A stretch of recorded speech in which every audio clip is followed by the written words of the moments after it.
नमस्कार सर्वांचं स्वागत. तुम्ही सर्व मॉक टेस्ट देतच असाल कारण की इम्पॉर्टन्स मी तुम्हाला मागच्या आपल्या क्लासमध्ये सांगितलेलं मॉक टेस्टचं महत्त्व आणि त्याचे फायदे तुमच्या समोर आहेत. एवढ्या साऱ्या एक्झाम मी क्वालिफाय केलेल्या आहेत आणि एमटेक माझा पॉवर सिस्टम झालं आहे. मॉक टेस्टचं खूप महत्त्व आहे. तुमची लेवल अशी वाढून जाते, तुम्हाला माहिती पडणार नाही की आपण कुठल्या लेवलवरून कुठे आलो. खूप जास्त लेवल इम्प्रूव्हमेंट होते. आता सध्या तुम्ही मॉक टेस्ट तुम्ही सर्व देत असाल हे मला माहिती आहे. आता प्रश्न असा आहे की तुमच्यासमोर तुमच्या मॉक टेस्टचा काही स्कोअर येत असेल तर मग आता स्कोअर किती असायला पाहिजे, काय असायला पाहिजे, मग कट ऑफ जो राहील त्यापेक्षा जास्त मार्क्स आपण कसं मिळू शकतो, मग त्यासाठी प्रिपरेशन कोणत्या वेनी करायला पाहिजे, टेक्निकलवर फोकस करू की नॉन टेक्निकलवर फोकस करू, असे तुमच्या माइंडमध्ये सर्व गोष्टी असतील. तसे सर्व डाऊट्स मी तुमचे क्लिअर करणार आहे. कट ऑफपेक्षा जास्त मार्क्ससाठी इम्पॉर्टन्स टिप्स जे माझ्या एक्सपिरियन्सनुसार जे मला समजलं त्यानुसार मी तुम्हाला आता एक्सप्लेन करणार आहे. ओके, सो लक्षात घ्या. पहिले महाट्रान्सकोचं काय म्हणणं आहे ते बघायचं की महाट्रान्सकोनी डिझाईन कसं केलं आहे पेपर. म्हणजे कट ऑफसाठी पहिले आपल्याला माहीत पाहिजे सिलेबस. तर थोडा एकदम शॉर्टकटमध्ये सांगतो की प्रोफेशनल म्हणजेच इलेक्ट्रिकल जे नॉलेज आहे त्यासाठी 50 क्वेश्चन. किती मार्क्ससाठी? मार्क्सकडे लक्ष द्या तुम्ही. 50 क्वेश्चन आणि 100 मार्क्स. ओके, त्यानंतर जे नॉन टेक्निकल सेक्शन आहे जसं रिझनिंग झालं, क्वांटी किंवा मराठी, याच्यासाठी किती मार्क्स आहेत? 40 मार्क्स. क्वेश्चन किती झाले? क्वेश्चन किती आहेत? क्वेश्चन आहेत 80. 80 क्वेश्चनला 40 मार्क्स. एका क्वेश्चनला अर्धा मार्क हे तुम्हाला समजते. काय समजते? हाफ मार्क्स आहे एका क्वेश्चनला. इथं जर तुम्ही डिवाइड केलं तर 2.2 समथिंग मार्क्स आहेत. कशाला? टेक्निकलला. हे तुम्हाला लक्षात आलं. ओके, देन महत्त्वाचा पॉईंट नेक्स्ट काय आहे की निगेटिव्ह सिस्टम कशी आहे सर? तर निगेटिव्ह सिस्टम आहे 1/4 निगेटिव्ह आहे. काही काही विद्यार्थ्यांना वाटतं की 5 ऑप्शन आहेत तर 1/5 आहे का? असं नाही आहे, किंवा 1/3 सुद्धा नाही आहे, 1/4 आहे. त्यांनी स्पेसिफाय केलेलं आहे. नेक्स्ट काही जणांचा डाऊट होता की test will be conducted in both English and Marathi. म्हणजे जे रिझनिंग आहे किंवा तुमचं क्वांटिटेटिव्ह आहे यामध्ये तुम्ही लँग्वेज चेंज करू शकता टाईमवर. तिथे फक्त मराठीची लँग्वेज, तुम्ही मराठी भाषा आहे तर याला इंग्लिश नाही करू शकत. मराठी जो विषय आहे त्याचे क्वेश्चन फक्त मराठीमध्ये राहतील. आणि सर्वात महत्त्वाचा पॉईंट जो यावर्षी त्यांनी स्पेसिफाय केलेला आहे ट्रान्सकोवाल्यांनी, तो तुमच्या समोर आहे. काय महत्त्वाचा पॉईंट आहे बघा? ॲडव्हर्टाइजमेंट नंबर ही यातला 7.5 नंबरचा पॉईंट. तुम्हाला वाटलं तर ॲडव्हर्टाइजमेंट पुरी वाचू शकता. मी त्यातला क्रॉप करून तुमच्यासाठी सांगितलं आहे. या पॉईंटचं काय म्हणणं आहे बघा की तुम्हाला attempt all the mention test, म्हणजे 4ही सब्जेक्ट तुम्हाला अटेम्प्ट करायचे आहेत. असं नाही सर मी हे नाही करणार ते नाही, चालणार नाही. जसं प्रोफेशनल नॉलेज झाला एक रिझनिंग झाला, एक क्वांटी झाला आणि एक मराठी झाला. किती झाले टोटल? 4 झाले. ओके, 1 हा झाला दुसरा रिझनिंग, तिसरा आपण पकडू क्वांटिटेटिव्ह आणि चौथा जो आहे आपला मराठी झाला. आता अटेम्प्ट ऑल कंपल्सरी याचा अर्थ काय आहे की त्यांना पाहिजे आपला स्कोअर जो आहे तो पॉझिटिव्ह पाहिजे, 0पेक्षा जास्त नाही पाहिजे. इथं तुम्ही प्रोफेशनल नॉलेजमध्ये काय केलं? स्कोअर घेतला. तुम्ही किती स्कोअर घेतला? 110 पैकी किती मिळू शकते सांगा तुम्हाला? सर आम्ही हुशार आहे, आमचा स्ट्रॉंग आहे. ओके, तर तुम्हाला समजा 110 पैकी मी इथे 100 मार्क्स. किती? 110 पैकी तुम्हाला भेटले 100 मार्क्स. ओके, दुसरा विषय रिझनिंग. रिझनिंग 20 मार्क आला आहे सर, 20 पैकी आम्ही 20 घेतो. ओके चालेल, 20 पैकी 20 घेतले रिझनिंग. क्वांटी सर 20 पैकी 10चा आहे सर, 10 पैकी सर आला नाही आम्हाला तर आम्हाला भेटले 0. तुम्हाला आलाच नाही क्वांटी, समजा सोडवलं नाही तुम्ही किंवा आलं नाही. सोडवलं नाही म्हणजे 0 मार्क्स भेटतील, आणि सोडवलं चुकलं तर तुम्हाला भेटतील समजा मायनसमध्ये काही मार्क्स. ओके, -5 किंवा फॉर एक्झाम्पल 2 पॉईंट मायनस सगळे निगेटिव्ह भेटतील तुम्हाला. आणि मराठी तुम्ही घेतले 10 पैकी 10 मार्क्स. आता तुमचा स्कोअर किती झाला? स्कोअर मोजायचा, कारण फायनल स्कोअर जो आहे तो टोटल 4ही सब्जेक्ट मिळून कट ऑफ लागतो. सो 100, 20, 120, 120 आणि 10, 130. किती? 130. किती पैकी? 150 पैकी 130. म्हणजे तुम्ही काय झालं इथं झाले तुम्ही टॉपर. तुम्ही टॉपरमध्ये तुमचं नाव सर्वात पहिले इथे नाव येऊन जाईल. तुम्ही ओपनमध्ये डायरेक्ट सिलेक्ट. पण सिलेक्ट होणार आहे का? नाही, तरी तुमच्या यादीमध्ये नाव येणार नाही. का? कारण की तुमचा स्कोअर जो आहे तो 0 आहे एका सब्जेक्टमध्ये. तुम्ही इकडे किती माहीर असले बाकी सब्जेक्टमध्ये आणि एखाद्या सब्जेक्टमध्ये का 0 आले किंवा मायनस आले तर तुम्ही सिलेक्ट लिस्टच्या बाहेर होणार. हे त्यांनी क्लिअर मेन्शन केलं आहे. त्यांना काय पाहिजे? नॉट बी 0, म्हणजे काहीतरी पॉझिटिव्हमध्ये तुमचा स्कोअर पाहिजे. म्हणजेच 0 पॉईंट समथिंग जरी असला, 0.25 असला किंवा 0 पॉईंट समथिंग जर पॉझिटिव्हमध्ये स्कोअर असला तरच तुमचं सिलेक्शन बाकीचा नंतर स्कोअर कन्सिडर करून होईल. पण तुम्ही एखाद्या सब्जेक्टमध्ये जर PhD केली आणि दुसऱ्या याच्यामध्ये जर तुम्ही माती खाल्ली तर तुम्ही सिलेक्ट आहे का? नाही आहे. सो आपल्याला काय सर्वांना सोबत घेऊन चालायचं आहे. म्हणजेच तुम्हाला थोडा अभ्यास याचा पण करायचा आहे, थोडा अभ्यास याचाही करायचा, म्हणजे कुठलाच तुम्ही स्किप नाही करू शकत. लक्षात घ्या. नाही तर सर मला क्वांटी जमत नाही किंवा मला मराठी जमत नाही सर, रिझनिंग माझी पझल बसत नाही सर, ते चालणार नाही आहे. बसत नाही तर बसवा, आता तुमच्याकडे वेळ आहे. ओके, शिकून घ्या. काही ना काही तुम्हाला पॉझिटिव्ह स्कोअर आलाच पाहिजे. सो त्यासाठीच बघा मी ॲनालिसिस तुमच्यासमोर घेऊन आलेलो आहे की आपला जो 100% जर एखादा स्कोर आहे 150 मार्क्सपैकी, ओके, 150चा 100%मध्ये आपण एक राऊंड सर्कल बनवला. यापैकी नॉन टेक्निकलचे जे 40 मार्क्स आहेत ते फक्त 26% बनतात आणि टेक्निकलचे 110 मार्क्स आहेत ते 73% बनतात. हे बघा इथं. तर मोठा एरिया जो कोणता दिसते तुम्हाला सर्वात जास्त, सांगा मला. सर्वात जास्त जो वेटेज कशाला आहे मग? नॉन टेक्निकलला आहे. सर्वात जास्त वेटेज आहे नॉन टेक्निकल. मग आता मला सांगा कट ऑफ जो आहे तो आपला किती लागतो? मागच्या वर्षी किती लागला होता? 60% कट ऑफ लागला होता. ओके, 60% म्हणजेच किती मार्क्स पाहिजे आपल्याला? किती मार्क्स पाहिजे? 90 मार्क्स. 60% म्हणजे जर तुम्ही या ग्राफमध्ये जर विचार केला, कुठल्या या वरच्या ग्राफमध्ये तुम्हाला 60% जर दाखवायचं असलं तर मला सांगा, जर इथून मी मध्ये लाईन मारली तर हे काय झालं? सेमी सर्कलचे 2 तुकडे झाले. ओके, सेमी सर्कलचे 2 तुकडे झाले. यामधलं पहिला वरचा समजून घ्या, हा आपलं नॉन टेक्निकल. तुम्ही याच्यात आउट ऑफ घेतले तरी तुमचं सिलेक्शन होणार आहे का नाही? तुम्हाला काय करणं आहे? 60% घ्या, 50% पण नाही. म्हणजेच हा जो ग्राफ आहे इथे, हा ग्राफ कसा असला पाहिजे तुमचा स्कोर इथून जर सेंटर पकडला आपण, इकडून तुम्ही पूर्ण नॉन टेक्निकल कव्हर करत आले. ओके, नॉन टेक्निकल पूर्ण आउट ऑफ आले मला असं. ओके, आले तुम्ही इथं आल्यावर पण तुमचं ग्राफ कुठं गेला पाहिजे? फायनल पोझिशन बघा 60% म्हणजे अप्रॉक्सिमेट इथं आला पाहिजे. एवढा एरिया कव्हर करायचा आहे. मग हे तर इथं नॉन टेक्निकल खतम झालं. आता कसं करायचं? तर आपल्याला टेक्निकलमधला जो उरलेला हिस्सा आहे हा पूर्ण हा टेक्निकलचा सुद्धा अभ्यास इथं करावा लागेल. तेव्हाच आपण 60% जो आहे हा ग्राफ भरू शकतो आणि आपण काय करू शकतो? क्वालिफाय करू शकतो. त्यामुळे असं लक्षात घ्या की फक्त नॉन टेक्निकल फोकस नाही करायचं. मेन वेटेज ज्याचा आहे त्याचा जास्त हिस्सा आपल्याला घ्यायचा आहे. याला थोडं लिस्टच्या फॉर्मॅटमध्ये बघा, एक प्रॉपर मी काय केलं, एक चार्ट बनवला तुमच्यासाठी. हा चार्ट मी करतो तुम्हाला एक्सप्लेन. ज्या लोकांना वाटते आपलं टेक्निकल स्ट्रॉंग आहे, ज्यांच्यासाठी म्हणतो मी, टेक्निकल जर तुम्ही स्ट्रॉंग केलं तर काय फायदे आहेत, किंवा त्यांना स्ट्रॉंग केलं तर किती स्ट्रॉंग आपल्याला करावं लागेल, तुम्हाला किती स्ट्रॉंग करावं लागेल. फोकस करत आहे फक्त समजा आपण टेक्निकलवर. लेट्स से तुम्ही टेक्निकल आहे, टोटल किती मार्क्सला आहे? 110. मराठी किती मार्क्सला आहे? 10. रिझनिंग 20ला आणि हा 10ला. टोटल झाले 150 मार्क्स. कट ऑफ जो आहे आपला किती मार्क्स होता मागच्या वर्षी? 90 मार्क्स. आपल्याला किती पाहिजे? 90 मार्क्स. तर यावेळेस समजून घ्या कट ऑफ जास्त लागला. आपण काय करू? थोडंसं जास्त करून टाकू, त्याला 95 करून टाकू यावेळेस, की लोकांना माहिती आहे आणि हुशारले समजा लागला 95. तर आपल्यास काय करावं लागेल? समजून घ्या. आता पहिली स्टेप केस 1 घ्या. इथं लक्षात घ्या, इथं तुमचं मी ॲनालिसिस करून सांगू राहिलो की आता तुमचं जर तुम्ही जर अंदाज चुकला तुमचा तर काय रिझल्ट येऊ शकते तुम्हाला इथंच क्लिअर होईल. टेक्निकलमध्ये समजा तुम्ही स्ट्रॉंग आहे, तुम्ही चांगले मार्क्स घेतले, समजून घ्या तुम्ही मिनिमम मार्क्स म्हणजे अर्धे मार्क्स, 110 अर्धा 55 झाले. स्ट्रॉंग आहे म्हणजे तुम्ही कमीत कमी 70 मार्क्स घेणार आहे. 70 मार्क्स तुम्ही घेणार आहे. आता इथं 70 मार्क्स घ्यायसाठी तुम्ही जे क्वेश्चन सॉल्व करणार किंवा जो टाईम लावणार त्यानुसार तुम्हाला मग मराठी थोडीशी तुमची समजून घ्या, मराठी लोकांची चांगलीच असते जनरली. तर मराठीमध्ये तुम्ही घेतले किती? 10 मार्क्स घेतले, मराठी आउट ऑफ घेतले. पण रिझनिंगचा अभ्यास झाला नाही तुमचा. रिझनिंगमध्ये तुम्हाला फक्त 5 मार्क्स भेटले आणि क्वांटिटीमध्ये तुम्हाला भेटले 5 मार्क्स. समजून घ्या, सांगू राहिलो मी, फक्त एक एक्झाम्पल घेऊ राहिलो आपण. तर इथं 20 पैकी 5 भेटले, पझल बसले आणि तुमच्या क्वांटिटीचं तुम्हाला काहीच नाही मिळालं, 5च मार्क्स मिळाले 10 पैकी, बऱ्यापैकी. ओके, तर आता तुमचा स्कोर किती होते? बेरीज करा यांची. इथे बेरीज करून घ्या. किती होते बेरीज? 70, 10, 80, 80 आणि 10, 90. म्हणजे तुम्ही टेक्निकलमध्ये 70 मार्क्स जरी घेतले आणि इकडे जर तुम्ही कमजोर पडले, तुम्ही 90वरच येता, कट ऑफ 95. म्हणजे तुमचं सिलेक्शन इथे पण काय अजून कन्फर्मेशन नाही आहे. मग तुम्ही ओके, मग तुम्हाला 70 मार्क्सवर होणार आहे का? स्ट्रॉंग आहे तर तुम्ही मग तुम्ही काम करा, तुम्ही 80 मार्क पाडा. काय करा?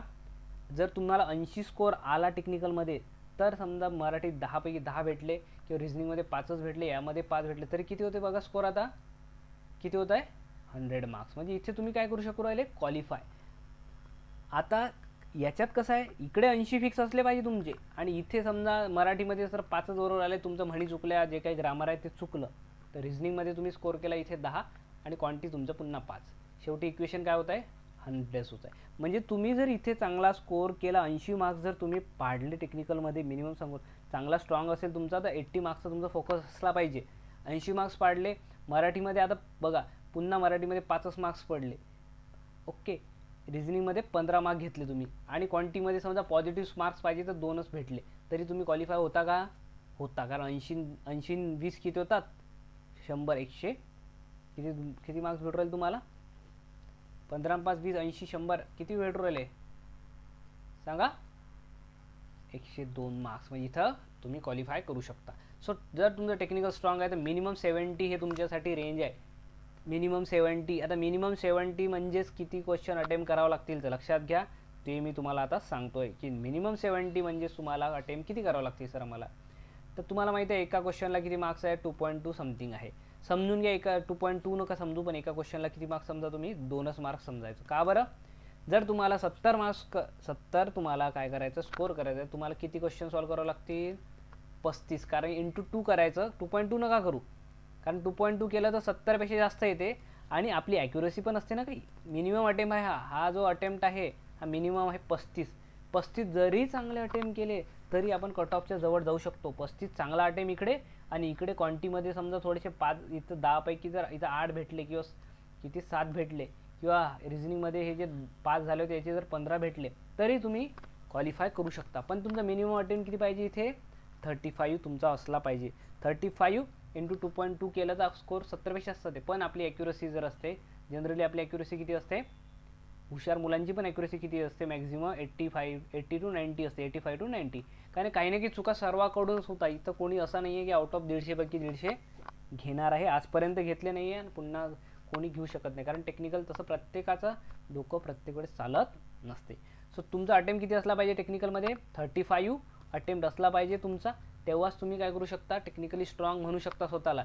तुमचा 35 अटेम्प्ट नाही आहे तर तुम्ही तिथून रेसच्या बाहेर होणार, हे लक्षात घ्या. मग आता सर आमचं हे तर झालं की तुम्ही इथं नॉन टेक्निकल कव्हर केलं. सो हा चार्ट तुमच्यासाठी रेडी आहे की जर तुमचं टेक्निकल स्ट्रॉंग असेल तर तुमचा हा जर स्कोर 80 आला, समजा 80 आला, 5 इकडे भेटले तरी तुमचं 95 होते. इथं तुम्ही काय करू शकता? तुम्ही रेसमध्ये आहे, कट ऑफच्या जवळ आहे. इथून आणखी जर तुमचं पुश केला तुम्ही थोडं, तुम्हाला काय करावं लागेल? हे 80-85 हा स्कोर कसा येते? डायरेक्ट अर्धा करून टाकायचा, अटेम्प्ट करायचा. जसं 80 स्कोर आणायचा आहे आपल्याला तर 40 अटेम्प्ट पाहिजे आपल्याला. 40 इंटू 2.2 केलं जास्त होतात, पण ते जो वरचा तो 0.2 आहे तो सोडून द्या तुम्ही, कारण की तुम्ही ॲक्युरसीचा विचार करा ना. तुम्ही ॲक्युरसी म्हणजे काही ना काही चुकणारच आहे आपले क्वेश्चन. सो कमीत कमी तुम्हाला 80 स्कोर आणण्यासाठी 40 करावं लागेल. अशाच प्रकारे हे जे तुमचे सर्व स्कोर आहे याला 50-50 करावं लागेल. जर तुम्हाला 90 आणायचं आहे तर तुम्हाला किती करावं लागेल? यामध्ये 45 अटेम्प्ट तुम्हाला करावं लागेल, जेणेकरून तुमचा जो ॲक्युरसी पॉईंट ऑफ व्ह्यू जर विचार केला तर 45 क्वेश्चन तुम्हाला 90 देऊ शकतो. तसं तुम्ही कॅल्क्युलेशन हे तुमच्या समोर आहे. इथून जर तुम्ही दुसरं काही व्यतिरिक्त केलं किंवा तुमचा स्कोर 80 आला नाही तर तुम्हाला इकडे नॉन टेक्निकलकडे फोकस करावं लागेल. इथे टेक्निकल स्ट्रॉंग आणि इथे समथिंग 4-4, 5-5, 2-2 मार्क्स जरी घेतले, बघा इथे 2-2 मार्क्स पण लिहिलं आहे मी. कधी रिझनिंगमध्ये 2-2 मार्क्स लिहिले. पॉझिटिव्ह मार्क्स याच्यासाठी लिहिलं आहे की तुम्ही जर जसं 0 घेतला आणि इकडे आउट ऑफ घेतले तरी तुम्ही क्रॅक करू शकत नाही आहे. हा 2022चा कट ऑफ किती? 90 मार्क्स. हे झालं सर टेक्निकल स्ट्रॉंग आमचं. आता ज्यांना टेक्निकल स्ट्रॉंग नाही आहे, ज्यांचं नॉन टेक्निकल स्ट्रॉंग आहे, मग त्यांनी काय करायचं बघा. त्यांच्यासाठी बघा, टेक्निकल जे स्ट्रॉंग आहे त्यांच्यासाठी हे सब्जेक्ट तुम्हाला आलेच पाहिजे. बघा टेक्निकल स्ट्रॉंग आहे म्हणता तुम्ही, तर मग तुम्हाला हे सब्जेक्ट येतात का? हे 5 सर्वात महत्त्वाचे सब्जेक्ट आहेत. जास्तीत जास्त वेटेज या क्वेश्चनला राहतो. मग यावेळेस कुठल्या एक्झाममध्ये कुठला जास्त वेटेज येणार ते मी तुम्हाला नंतर एक क्लास घेणार आहे. त्याबद्दल एक आपण एक्सपेक्टेड पेपर घेऊ, त्याचा ॲनालिसिस करू की यावेळेस कुठला सब्जेक्ट येईल. सो इलेक्ट्रिकल सर्किट म्हणजे नेटवर्क जे बेसिक आहे आपलं ते तुम्हाला आलं पाहिजे. नेटवर्क आलंच पाहिजे. नेटवर्कचा अभ्यास करायचा. जर तुम्ही अभ्यास चालू नसेल केला तरी पण नेटवर्क पहिले समजून घ्यायचं. त्यानंतर आपल्याला आपोआप नेटवर्क नंतर पॉवर सिस्टम समजते. मशीन इलेक्ट्रॉनिक्समध्ये ॲनालॉग, पॉवर अँड डिजिटल.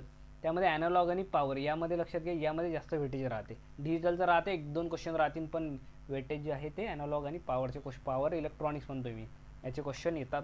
आणि मेजरमेंट हे सब्जेक्ट 5 सब्जेक्ट तुम्हाला करायचंच आहे. आणखी जर तुम्हाला वाटलं तर याच्यानंतर जो कंट्रोल सिस्टम सब्जेक्ट हा 6 नंबरचा सब्जेक्ट तुम्ही ॲड करू शकता. टेक्निकल स्ट्रॉंग आहे, सब्जेक्ट सुटले नाही पाहिजे. काय होतं आहे आपल्या नॉन टेक्निकलमध्ये स्पेसिफाय केलेलं आहे की मराठीला 10 रिझनिंगला हे, याला हे तुम्हाला माहीतच आहे. पण टेक्निकलमध्ये 110चं डिस्ट्रीब्युशन कसं आहे हे अजून स्पेसिफाय केलेलं नाही आहे. सो प्रत्येक वेळेस काय होतं आहे वेगळं बदल. आता 2017 आता तुम्हाला सांगतो मी पॉवर सिस्टमबद्दल किंवा या पेपरमध्ये आपण जर म्हटलं 2018ला झाला होता एक पेपर. ओके 2018 क्लिअर करतो मी याला थोडा. ओके 2017 इथं लिहितो 2017. 2017मध्ये काय झालं होतं, 2018मध्ये काय झालं आणि 2022मध्ये काय झालं. लक्षात घ्या वेटेज कसं व्हॅरी झालं इथे. 2017मध्ये काय होतं की सर्व सब्जेक्टचे जवळपास इक्वलच होते. म्हणजे हा जर 15%चा आला असेल क्वेश्चन, याचे 15% आले तर मग याचे 20% आले, किंवा मशीनचे आले मग 20%, याचे आले 15%, याचे आले 15%. असे जवळपास काय होतं सर्व सब्जेक्ट जे होते त्यातलं इक्वॅलंट असं सर्व क्वेश्चन होते सगळं टॉपिकमधले. पण 18 मध्ये काय झालं किंवा 18 नंतर काय सीन काय लक्षात घ्या, 2018 मध्ये जो पेपर झाला हा मॅक्झिमम जे आहे तुम्हाला सांगतो किती पर्सेंट, 30 नाही 40 to 50% म्हणू शकतो, 50 to 60% कशावर बेसवर होता, 50 to 60% बेस ऑन फक्त पॉवर सिस्टम होतं. म्हणजे पॉवर सिस्टम हे दोन्ही सिनारिओ 2018 आणि 2022चे आहेत. दोन्ही याच्यामध्ये पॉवर सिस्टमला जास्त वेटेज दिलं आहे आणि बाकी उरलं मग नेटवर्क. मग नेटवर्कला समजून घे, हे जर 50-60% झाले तर मी इकडे 7-8%, मशीनचे 2-3 क्वेश्चन जर 5-8%, इलेक्ट्रॉनिक्स अँड मेजरमेंटचे 5%, ॲनालॉग इलेक्ट्रॉनिक 5%. असे काय केलं आता हे दोन्ही पॅटर्न जे आहे 2018 आणि 2022 मध्ये पॉवर सिस्टमला जास्त वेटेज दिलं आहे. मग तुम्ही आता 2024 मध्ये काय होईल की कसा पेपर राहणार आहे त्याचा एक्सपेक्टेड पेपर मी सुद्धा तुमच्यासाठी स्वतः एक पेपर काढणार आहे मी, जो आपल्या क्लासमध्ये आपण घेऊ. तर लक्षात ठेवा पॉवर सिस्टमचा ट्रेंड चालू आहे सध्या, जसंच आपण 2 पेपरमध्ये बघू शकतो 2018 आणि 2022. तर पॉवर सिस्टम तर तुम्हाला यायलाच हवी, पॉवर सिस्टम यायला हवी आणि हे बाकी सब्जेक्टसुद्धा माहिती पाहिजे. असं नाही फक्त एका पॉवर सिस्टमवर तुम्ही क्रॅक करणार आहे. सो काहीच नसेल केला अभ्यास, कमीत कमी पॉवर सिस्टम तरी करून जा. ज्यांना माहितीच नाही आहे, नॉन टेक्निकलच अभ्यास केला आतापर्यंत, टेक्निकल नाही केला आहे, त्यांनी पॉवर सिस्टमसुद्धा करून जायचं. नेक्स्ट आहे नॉन टेक्निकल स्ट्रॉंग. आता सर आमचं टेक्निकल स्ट्रॉंग आहे, तर त्यासाठी हे चार्ट बनवला आहे तुमच्यासमोर. क्लिअरमध्ये मी काय केलं आहे, केस 1 बघा. केस 1 मध्ये नॉन टेक्निकलमध्ये समजा तुम्ही मराठीत 10 पैकी 10 घेतले, रिजनिंगमध्ये 20 पैकी 20 घेतले, क्वांटिटेटिव्हमध्ये 10 पैकी 10, तरी किती स्कोअर झाला तुमचा 40. कट ऑफ आहे 95. फॉर एक्झाम्पल मिनिमम सांगू राहिलो मी, 95 कट ऑफ आहे आपला, तरी आपल्याला 40 मध्ये 55 मार्क घ्यावं लागतं. कशामधले घ्यावं लागतात, टेक्निकलमधले.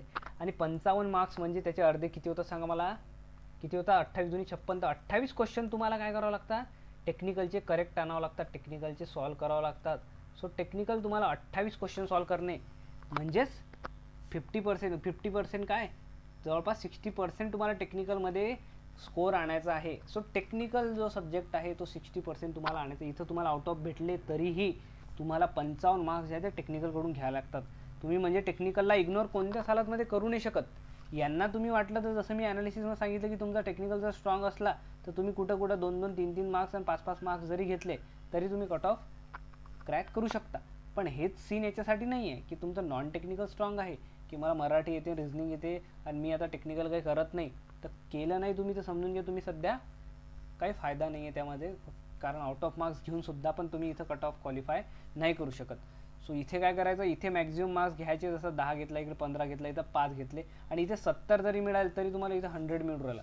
इथं कट ऑफ ॲनालिसिस केलं जे ग्रीनमध्ये तुम्ही 100% इन आहे आणि जे 95 जे काही तुमचं कॉम्बिनेशन मी इथं 7 केसेस जे घेतलेले आहेत मार्क्सच्या, हे काय डिझर्व करतात की आपण कट ऑफ जवळ आहो एवढं तर आपल्याला गरजेचंच आहे. याच्यापेक्षा जर जास्त केलं तर तुम्ही शुअरली इन होऊ शकता. Okay clear. नेक्स्ट बघा, हे सेम पॅटर्न तुम्हाला मी आता तिथे एक्सप्लेन केला आहे. आता मग नॉन टेक्निकलमध्ये बघा, सिलॅबस नॉन टेक्निकल तुमचं स्ट्रॉंग आहे ना, तर तुम्हाला ह्या सर्व गोष्टी आल्या पाहिजे. म्हणजे 10 मार्क्ससाठी कमीत कमी 10 मार्क्स, हे 20 मार्क्स आणि हे 10 मार्क्सचा जो सिलॅबस आहे यामध्ये जनरली विचारणारे जे क्वेश्चन आहेत त्यामध्ये तुम्हाला मराठीमध्ये व्याकरण म्हणजेच जनरली काय होते, वर्ण किती आहेत, वर्णमाला हे किती आहेत ते हे माहीत पाहिजे. म्हणी तर विचारतात, म्हणी झाला, समानार्थी विरुद्धार्थी शब्द झाले किंवा संधी कुठली आहे, प्रयोग ओळखा आणि समास सांगा, हे तर रिपिटेटिव्ह क्वेश्चन आहेत. हे टॉपिक तुम्ही करून घ्या. जे तुमच्या समोर वाक्यांचे प्रकार काय आहे ते मिश्र वाक्य, हे वाक्य ते वाक्य, आणि त्यानंतर पॅराग्राफ उतारा जो आपण वाचतो त्यामधलं कधी आता पॅटर्न असा झाला आहे की उतारा एखादा टाकतात ते मध्ये.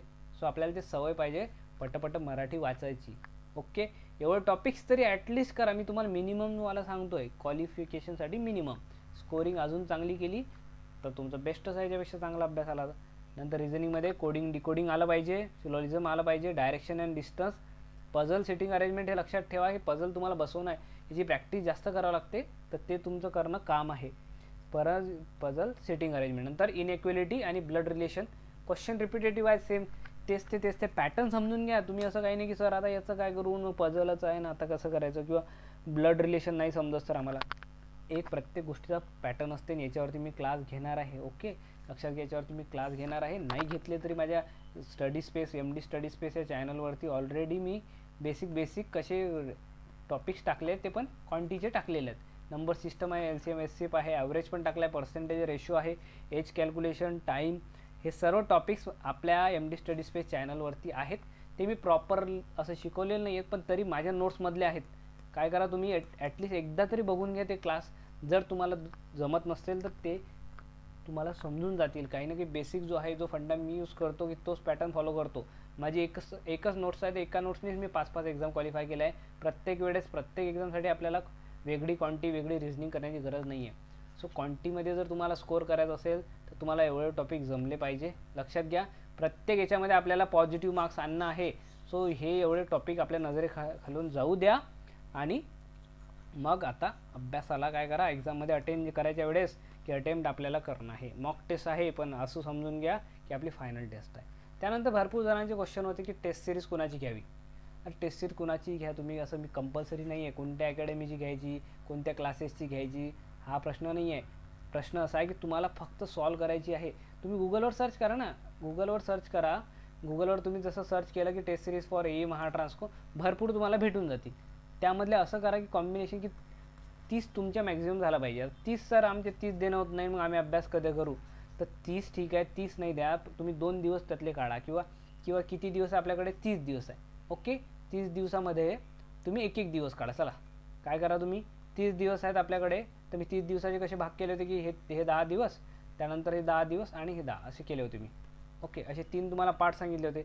मग पहिल्या 10 दिवसात चला ठीक आहे 9 तेच द्या, दुसऱ्या 10मध्ये 9 द्या आणि तिसऱ्या 10मध्ये 9 द्या. 3 दिवस तुम्ही खाली काढा ज्यात तुम्ही स्वतःची सब्जेक्ट वाईज किंवा कुठलीही जर एखादा दिवस एका 10 दिवसाबरोबर लगातार 3 दिवस काढू नका. विसर पडला नाही पाहिजे, नाहीतर लगातार 3 दिवस गॅप घेणार नंतर कंटिन्यू नाही. या हप्त्यामध्ये किंवा 10 दिवसामध्ये तुम्ही 1 दिवस मध्ये काढून काय करू शकता, सेपरेट अभ्यास करू शकता किंवा जे काय करायचं आहे ते करू शकता. पण कंटिन्यूमध्ये 3 दिवस ब्रेक किंवा 2 दिवस ब्रेक घ्यायचा नाही. कमीत कमी 9 टेस्ट तुम्हाला सॉल्व करायचे आहे. कुठल्याही नावाजलेला, आता तुम्हाला सर्वांना माहितीच आहे, तुमचे मित्र लोक किंवा बाकीचे सर्वांनी क्लासेस केले असतील कुठे, तर तुम्ही घेऊ शकता. ओके, नेक्स्ट क्वेश्चन आहे मॉक टेस्ट कशी द्यावी. जी आता टेस्ट आहे मॉक टेस्ट कशी समजून द्यायची, ॲक्च्युअल टेस्ट आहे तशी समजूनच द्यायची. ॲक्च्युअल टेस्ट आहे तशी समजून द्यायची म्हणजेच आपल्याला स्कोअर किती करणं आहे, 90 मार्क्स आपल्याला स्कोअर करणं आहे. आपल्याला स्कोअर करणं आहे 90 मार्क्स. 90 मार्क्स स्कोअर करायचं आहे तर आपल्याला कसे पाहिजे, बी रेडी पाहिजे. आपण रेडी पाहिजे एकदम. जसं तुम्ही I am ready to begin केलं तर सिरियसनेस एकदम असा काटा चालू झाला तिथं घड्याळ जो असतो त्या मॉक टेस्टच्या तिथं एकदम सिरियसली बसायचं. कुठलंच काही नाही, नाश्ता वगैरे सर्व करून घ्यायचं. भूक लागली मी मधात उठलं किंवा फोन सायलेंटवर करून ठेवणे, कुठलाचा फोन आला नाही पाहिजे. डायरेक्टली आपली टेस्ट चालू करायची. एकदम फुल इंटेन्शननी तुम्हाला टेस्ट द्यायची आहे. तिथे स्कोअर मॅटर करतो का तुम्हाला, इथे स्कोअर तुमचा मॅटर नाही करत. स्कोअर मॅटर नाही करत. मॅटर काय करते, तुमचा अटेम्प्ट मॅटर करते की तुम्ही अटेम्प्ट कसे करू राहिले. तुमचा अप्रोच मॅटर करते की तुम्हाला येत नसेल तर फेकायचं नाही. इथं समजा की तुम्हाला असं वाटतं की सर मॉक टेस्ट आहे ना, आता मी काय करते एक दोन तुक्के मारतो, हे करतो ते करतो, तसं करायची गरज नाही. स्कोअर एकदम तुम्ही जेन्युअनली द्यायचा आहे. काय करायचं आहे, एक तुम्ही जेन्युअनली सॉल्व करायचं. स्कोअर काही आला तर चालते, आपल्याला जे येते ते अटेम्प्ट करायचं. त्याला टाईम घ्यायचा 2 तास म्हणजे भरपूर आहे, असा काही कमी वेळ नाही आहे. मग आता यामध्ये काय ट्राय करायचं लक्षात घ्या. मॉक टेस्ट जेव्हा आपण देतोय तर 120 मिनिट्स आहेत आपल्याकडे. किती आहेत, 120 मिनिट्स. 120 मिनिट्सला जसं आपण डिवाइड करायचा प्रयत्न करतो, कारण आपल्याकडे 4 गोष्टी करायचं आहे. सो टेक्निकलचे जे 50 क्वेश्चन आहेत हे सर्वात कमी टाईम घेणार आहेत. जनरली हे याच्यामध्ये न्यूमेरिकल बेस जर कमी आला तर कमी टाईममध्ये कम टाईममध्ये जास्त फायदा देणार आहे. तर याला तुम्ही प्रयत्न करा 30 मिनिटात तुमचा सॉल्व झाला पाहिजे. सध्या सुरुवातीला आहे 30 मिनिटांनी, तुम्हाला लागतील 40 ते 45 मिनिटं लावा किंवा जास्तीत जास्त तुम्ही सध्या कितीचा 1 तास लावा, पूर्ण 60 मिनिटं याला लावा. कारण याला का बरं लावा, हा जास्त वेटेजवाला आहे म्हणून याला लावायचा आहे. कारण हा 110 मार्क्सच्या जवळ आपल्याला देऊ शकतो. सो याला तुम्ही 1 तास सध्या लावू शकता. पण 1 तासच्या वर लावणार आहे का नाही, ते सवय मोडून टाका. 1 तास झाला आणि 1.5 तास झाला मी टेक्निकल सॉल्व करतोय असं कधी होऊ देणं चुकीचं आहे. सो 60 मिनिटं जर हे झाले तर याला तुम्ही 20-20 मिनिटं जरी दिले, किती 20 मराठीचं तुम्हाला 20 मिनिटाचं काम पडणार नाही आहे. किंवा हेच जो टाईम आहे तो इकडचा इकडे द्यायचा, इकडचा इकडे द्यायचा. समजायचं की टाईम आता 120 मिनिटाचा ॲक्च्युअल टेस्टसारखे इंटेन्शन ठेवा. टाईमपासमध्ये टेस्ट द्यायचं नाही. स्कोअर आणण्यासाठी लोकांना दाखवायला की मला मॉक टेस्टमध्ये एवढे भेटले. मॉक टेस्ट तुमची जिंदगी बदलू शकत नाही. मॉक टेस्टमध्ये आउट ऑफ जरी भेटले तुम्हाला 150 पैकी 150 तरी तुमच्या लाईफमध्ये काही चेंज नाही आहे. पण जर मॉक टेस्ट तुम्ही जेन्युअनली दिले तर 100% एक चेंज तुमच्या लाईफमध्ये येणार आहे.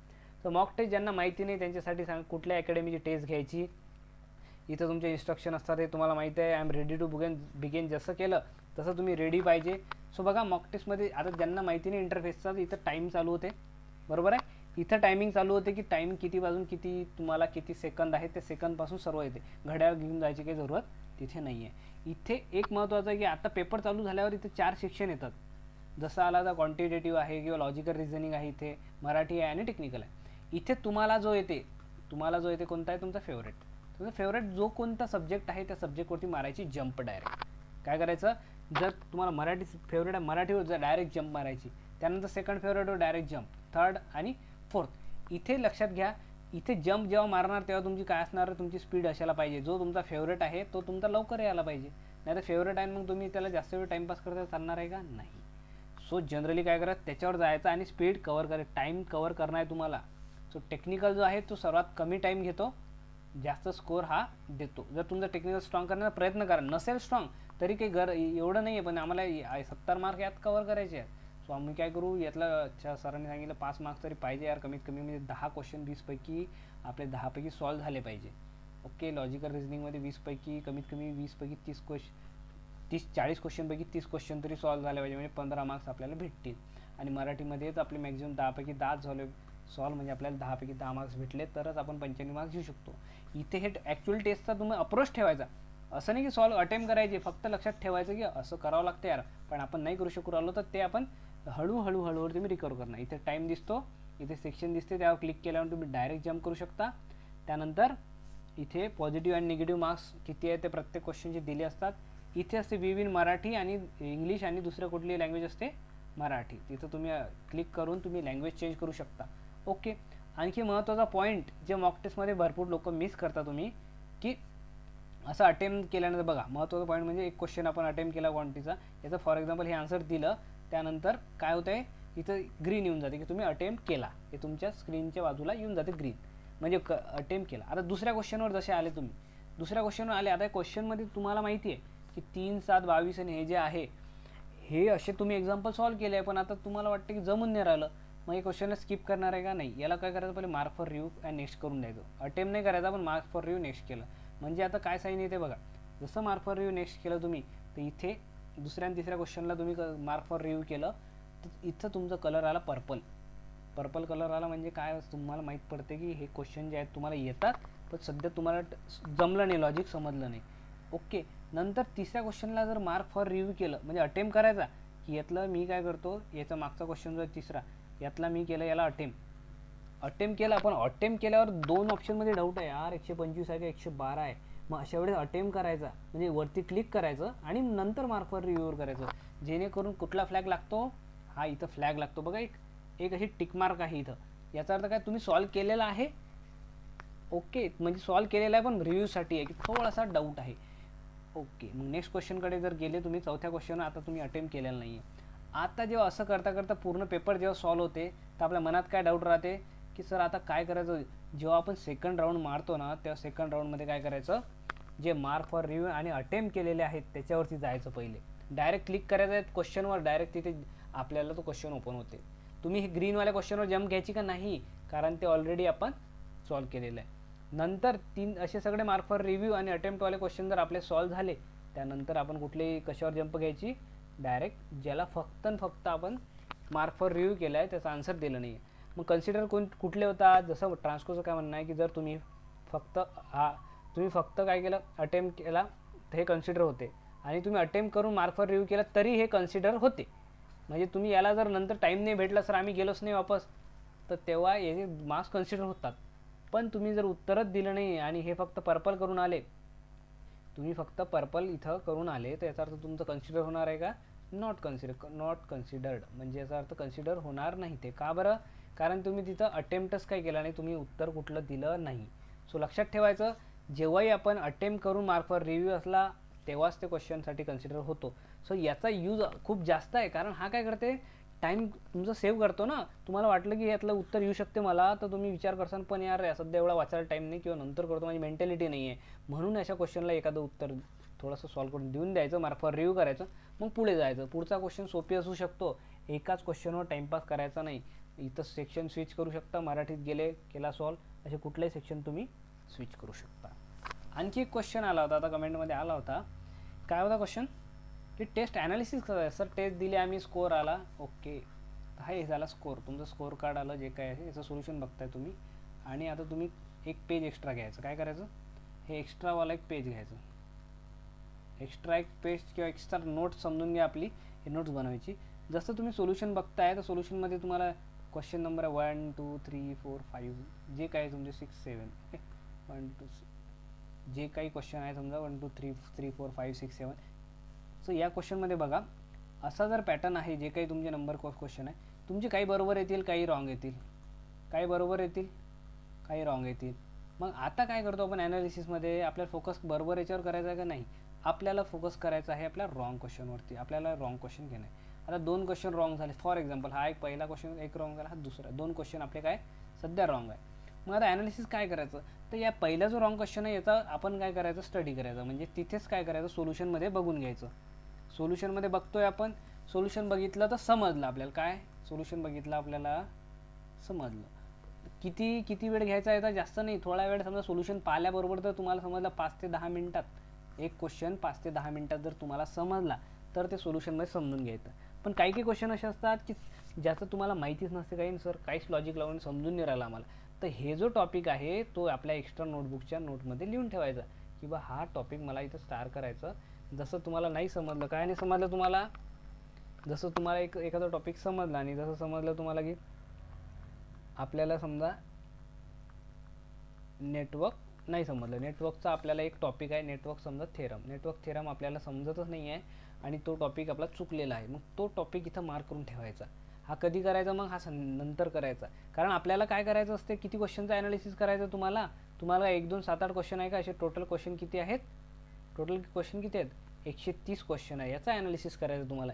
130 मधले समजून घ्या 130 मधले तुमचे किती क्वेश्चन चुकले, किती 30 क्वेश्चन चुकले. 130 मधले 30 क्वेश्चन चुकले. तुम्ही अटेम्प्ट केले 130 पैकी समजा 90 केले अटेम्प्ट, 90 अटेम्प्ट केले, 60 बरोबर आले, त्यापैकी 30 क्वेश्चन तुमचे रॉंग झाले.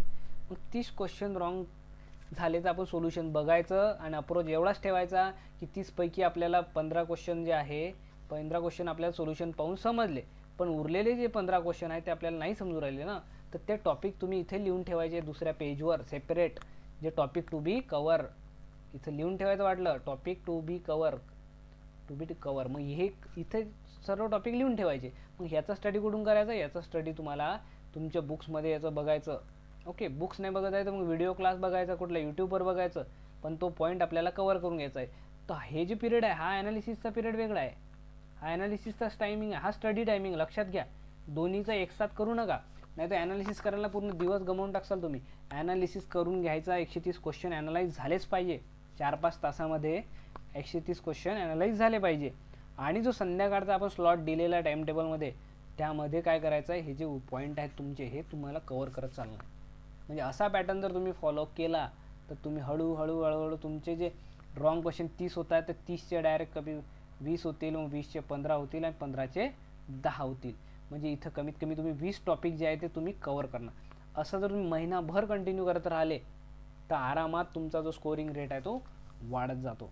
आलं लक्षात. नेक्स्ट आहे की एक्सपेक्टेड पेपर काय असणार आहे, कारण मी कुठला पेपर दिलेला आहे, स्वतः मी दिलेला आहे. 2017चा दिला आहे, 2018 सुद्धा दिला आहे, 2022 सुद्धा दिलेला आहे, लक्षात घ्या. तर तिन्ही पेपर मी दिलेले आहेत. तर हा पेपर काय येईल तर हा नेक्स्ट क्लास आहे सेपरेट, मी काय करेन एक्सपेक्टेड पेपरचा एक क्लास घेईल, त्यामध्ये आपण ते कवर करू. ओके, तर नेक्स्ट क्लास जो आपला येणार आहे, कारण की मी नेटवर्क शिकवत आहे, पहिले नेटवर्क कवर करतो आहे, तर नेटवर्कमध्ये मी बेसिक DC मधलं सर्व सर्किट शिकवले. आता फक्त बेसिक ऑफ AC सर्किट शिकवणार आहे नेक्स्ट क्लासमध्ये, ज्यामध्ये तुम्हाला माहिती आहे की बेसिक जे आहे सिरीज RLC झालं. ओके, RLC सिरीज सर्किट, त्या रेझोनन्सच्या ज्या कंडिशन असतात ते एक्झाममध्ये विचारतात, कधी क्वालिटी फॅक्टर विचारतात, नंतर कधी पॉवर फॅक्टरबद्दल विचारतात, पॉवर फॅक्टर त्याबद्दल. तर आपल्याला माहिती पाहिजे म्हणून AC सर्किट अभ्यास करा. AC सर्किटचा अभ्यास जो आहे तो नेक्स्ट क्लास जेव्हा मी घेईल तर हे पॉईंट यात कवर करणार आहे बेसिक्समध्ये. ओके, तर नेक्स्ट क्लासमध्ये भेटू. Thank you so much.